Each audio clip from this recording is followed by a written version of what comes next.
Boa tarde, pessoal. Então, hoje nós vamos, na nossa aula, estudar sobre os átomos e as moléculas. Essa aula digital está disponível na Educopédia, mas eu adaptei algumas coisas para ficar mais fácil de vocês estudarem em casa, tá ok? Só para a gente relembrar um pouquinho que a gente viu na aula passada, depois vocês vão olhar a apostila de complementação nas páginas 23 e 27, que lá ele vai relembrar sobre os estados físicos da matéria, né? Que nós vimos que são 3 estados físicos, sólido, líquido e gasoso, e esses estados físicos vão depender do grau de agitação das moléculas. E nós vimos também que um estado físico, a matéria de um estado físico pode passar para outro estado físico. Dependendo se ela receber energia, ela pode mudar de estado físico e essa mudança de estado físico tem nomes específicos. Então, qualquer dúvida para fazer as atividades, vejam um vídeo anterior ou o material de complementação anterior, ok? Nessa aula, nós vamos estudar sobre os átomos. E por que é importante a gente conhecer sobre os átomos? Porque tudo hoje que nós temos, como evolução de tecnologia, depende exclusivamente das descobertas científicas. Então, se nós temos hoje aparelho celular, se nós temos hoje a internet, foi porque houve descobertas científicas antes. E o átomo foi algo muito importante nas descobertas científicas. Mas como que essa estrutura do átomo foi descoberta? Bom, só para relembrar que a gente viu antes da quarentena, que matéria é tudo que ocupa um lugar no espaço, tem massa. Então, tudo que existe à nossa volta é considerado matéria. E essa matéria, ela pode ser dividida. Então, dando um exemplo aqui de um mamão, a gente pode cortar um mamão em vários pedaços. Mas certo cientista, ele se perguntou, até que ponto a gente pode cortar esse mamão até chegar à menor partícula existente que é formada o mamão, que é formado o mamão? Bom, então eles começaram a pesquisar justamente isso. O átomo, né, essa palavra átomo, o A na frente significa negação, não, e tomo, partícula. Então, seria uma partícula indivisível. Então, átomo seria aquilo que a gente não poderia mais dividir, a menor partícula existente. E aí nós tivemos alguns cientistas que estudaram isso, incluindo Dalton, Thomson, Rutherford e Bohr. Primeiramente, o primeiro cientista que criou um modelo atômico, né, o que seria um modelo? Seria uma forma de representar alguma coisa. Então, Dalton representou um átomo parecendo uma bola de bilhar, uma bola dessas de sinuca. Ele achava que o átomo era algo que era bem maciço e ele não poderia ser dividido, não haveria nenhuma subpartícula nele. Depois, Thomson foi outro cientista que, fazendo alguns testes e algumas pesquisas, ele observou que o átomo ele tinha sim subpartículas. Algumas partículas eram positivas e algumas partículas eram negativas. E ele, para poder ilustrar como seria esse átomo, ele disse que seria semelhante a um pudim de passas.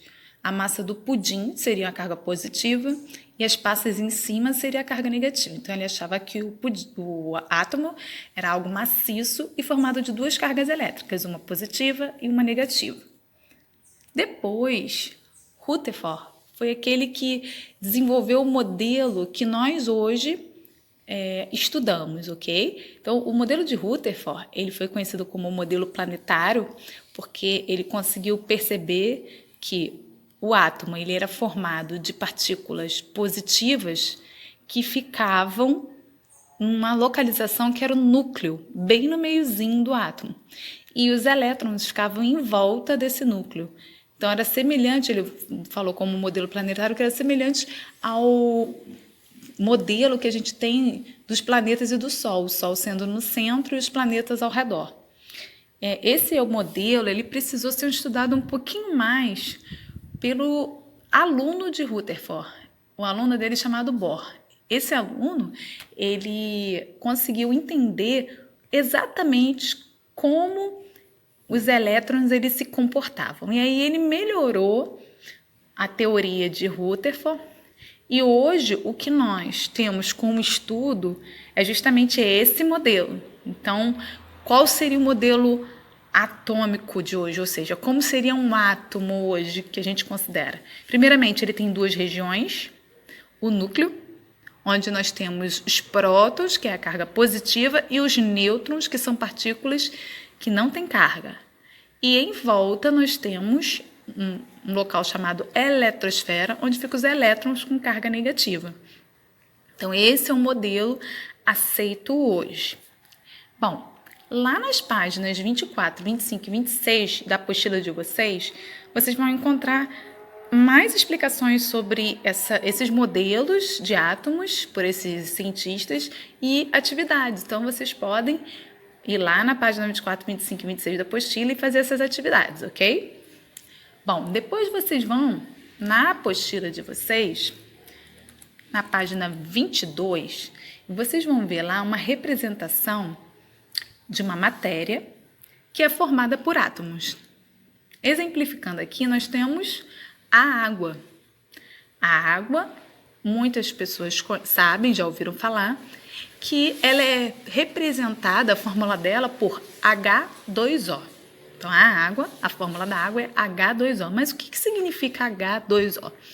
H é o símbolo do átomo de hidrogênio, que está representado por essas duas bolinhas cinzas aí com H no meio. Então, um átomo de hidrogênio.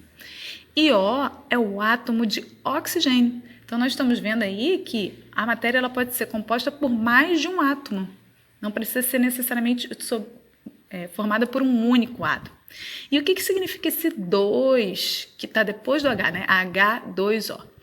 2 significa a quantidade de átomos que tem. Então, ó, H2 significa que eu tenho 2 átomos de hidrogênio, que está representado por essas duas bolinhas.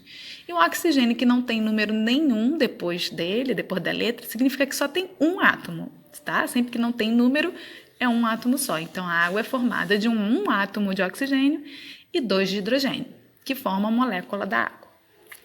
Bom, pessoal, esse seria, então, o fim da nossa aula. O resuminho vocês têm aí, que mostra sobre a matéria, que é formada por átomos, o átomo que significa não divisível, porém a gente hoje sabe que ele é sim divisível, ele é formado de subpartículas com cargas elétricas diferentes, e vimos também as diferentes concepções dos cientistas, de Dalton, de Thomson, de Rutherford e de Bohr.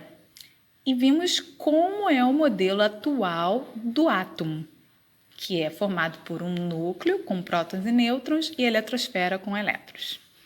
Bom, pessoal, é isso aí. Fiquem em casa, bons estudos, aproveitem essa aula e junto com o material de complementação e continuem estudando. Um grande abraço.